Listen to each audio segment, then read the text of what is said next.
brothers and sisters, what does it mean to be a man and woman of God? It is to keep trusting, keep believing that God is good. His word is true. Life is found in Him. Do you believe God? And do you especially trust God when it looks like He's losing and His way is not winning? Or do you leave the stadium early and say, well, you know what? God, I guess you didn't know what you're talking about.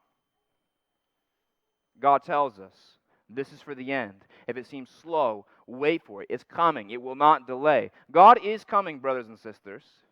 The miracle is on the way. Just because it's delayed does not mean it's not coming. But you're going to have to decide whether you're going to stay in the stadium or you're going to leave early. That's your choice. When you have the miscarriage, is God still good? Can you still trust Him? When you get fired, if our country fails, if our church runs out of money, if your close friends reject you, when disease ravages your body, can you still trust God? Will you still live by faith? So many Christians in these days have betrayed that they really don't live by faith. They're anxious. They're angry about what they hear in the news. Listen, someone who is anxious and angry is not trusting in God. You are angry because you believe vengeance belongs to you and that God isn't going to take care of this problem. You're anxious because you believe you're in control and God can't take care of His world. But Kyle, what about America and the future and this problem and that problem? Brothers and sisters, has God promised us about this future dream that you have? About this future dream that I have for our kids, for our country, for whatever? Listen, I'm not saying sit back and do nothing, but reason with me. Are you so worried about controlling and designing a future that God has not promised that you're willing to get angry and anxious and even hate your enemies to obtain it? If you are, that's called idolatry. Worshipping a government, nation, person, culture because you think that is the place of blessing rather than the face of God. Psalm 27, some trust in princes, men, politicians. Others trust in horses, military power, strength. But we will remember the name of the Lord our God. Brothers and sisters, if your faith only works on Sunday morning or for answering the question, what happens when I die, that is not genuine biblical faith.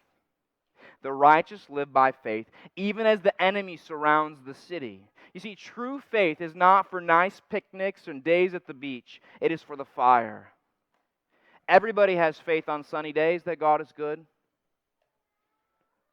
But it's in the hurricane that only genuine faith will remain. And faith becomes more evident in trials. Because when everything else is stripped away, genuine faith holds on to the one thing that can never be taken away. God is the anchor to which our faith clings in the storm. Jesus said, "Lo, I'm with you always, even until the end of the age." Now, just because Jesus is with us doesn't mean we don't walk through hard times. God never promised us that we won't walk through the fire. God promises when we walk through the fire, He is with us. And faith is the way we hold God's hand, even as we walk through the flames. And as we do that, faith gives us a new eye. A new day will be coming, and we're able to see that. Faith sees the day that God says, enough is enough. The wicked will be punished. The hurting will be healed. The evil will be redeemed, and truth will take over the lie. The righteous will inherit the kingdom, and on that day we will no longer need our faith. Faith becomes sight. But the only way to get to that day, brothers and sisters, is by faith. The righteous will live by faith.